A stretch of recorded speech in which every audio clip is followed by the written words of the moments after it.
Hello বন্ধুরা, welcome to only sports view. তো এই ভিডিওতে কথা বলবো মোহনবাগানকে নিয়ে। তো মোহনবাগানের যে ছজন বিদেশি প্লেয়ার রয়েছে এই মরশুমে, তারা কারা হতে চলেছে, মোহনবাগানের অ্যাকচুয়ালি ছজন বিদেশি প্লেয়ার কারা, তো এই নিয়ে অনেকের প্রশ্ন রয়েছে।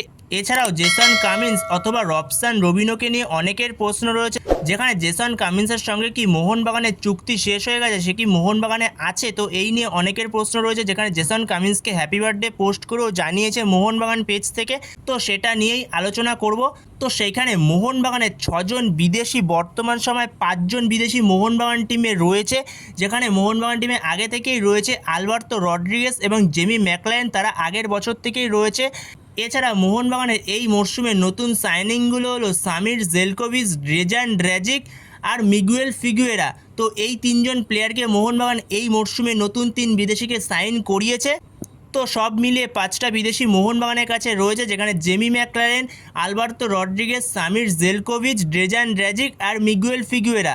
এছাড়া মোহনবাগান আরও একজন বিদেশিকে সাইন করাবে, একজন স্ট্রাইকার, যেখানে সে জেমি ম্যাকলারেনের সঙ্গেও তাকে যেন খেলানো যেতে পারে। অনেকটা আরমান্দু সাদিকু টাইপের প্লেয়ার চাইছে, যে কিনা হেডে উঠে ভালো গোল করতে পারবে বা পেছন থেকে কিছুটা খেলতে পারবে। প্রপার যে বক্স স্ট্রাইকার, যেমন জেমি ম্যাকলারেন প্রপার গোল পোচার, সেরকম টাইপের প্লেয়ার না, একটু যেন পেছন থেকে খেলতে পারে, নম্বর 9 বা নম্বর 10 রোলটাতেও খেলতে পারে, এরকম টাইপের একটা প্লেয়ার খুঁজছে মোহনবাগান।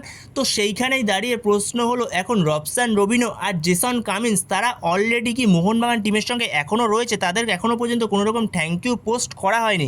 যেখানে রবসান রবিনোর সঙ্গে মোহনবাগান 2 বছরের কন্ট্রাক্ট সাইন করিয়েছিল, সেখানে আরও একটা মরশুমের কন্ট্রাক্ট পড়ে রয়েছে রবসান রবিনোর সঙ্গে। কিন্তু এটাও ঠিক, রবসান রবিনোকে হয়তো মোহনবাগান রাখছে না, সেটাও খুব শিগগিরই হয়তো সেই থ্যাংক ইউ পোস্টটা চলে আসবে। যেখানে ড্রেজান ড্র্যাজিকের মতো প্লেয়ারকে মোহনবাগান সাইন করেছে রবসান রবিনো, আর ড্রেজান ড্র্যাজিক অনেকটা একই টাইপের প্লেয়ার। তো সেখানে রবসান রবিনো বা ড্রেজান ড্র্যাজিক দুজনেই যদি থাকে, তো সেক্ষেত্রে গেম টাইমের সমস্যা হবে, একটা জায়গা একটা পজিশন নষ্ট হবে।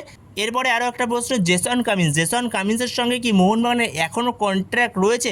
যেখানে জেসন কামিন্সের সঙ্গে মোহনবাগানের 3 বছরের কন্ট্রাক্ট ছিল, সেই 3 বছরের কন্ট্রাক্ট জেসন কামিন্সের সঙ্গে শেষ হয়ে গেছে। তো সেখানে জেসন কামিন্স মোহনবাগান টিমের কোনো অংশ না, তো সেক্ষেত্রে জেসন কামিন্সকে মোহনবাগান থ্যাংক ইউ জানায়নি, এটা ঠিক কথা। বাট পরবর্তী সময় হয়তো থ্যাংক ইউ জানিয়েও দিতে পারে। তো থ্যাংক ইউ না জানালেও খুব একটা যায় আসে না, যেহেতু মোহনবাগানের সঙ্গে এখন আর তার কন্ট্রাক্ট নেই। তো সেখানে জেসন কামিন্স আপাতত মোহনবাগানের প্লেয়ার না, কিন্তু রবসান রবিনোর সঙ্গে মোহনবাগানের এখনও কন্ট্রাক্ট রয়েছে। তো সেখানে মোহনবাগান ষষ্ঠ বিদেশি খুঁজছে, তো সেই ষষ্ঠ বিদেশিটা পরবর্তী সময় কে হয়, তো সেটাই এখন দেখার পালা। তো পরবর্তী সময় এই বিষয়ে আপডেট পেলে অবশ্যই তোমাদের সাথে তখন শেয়ার করে দেবো।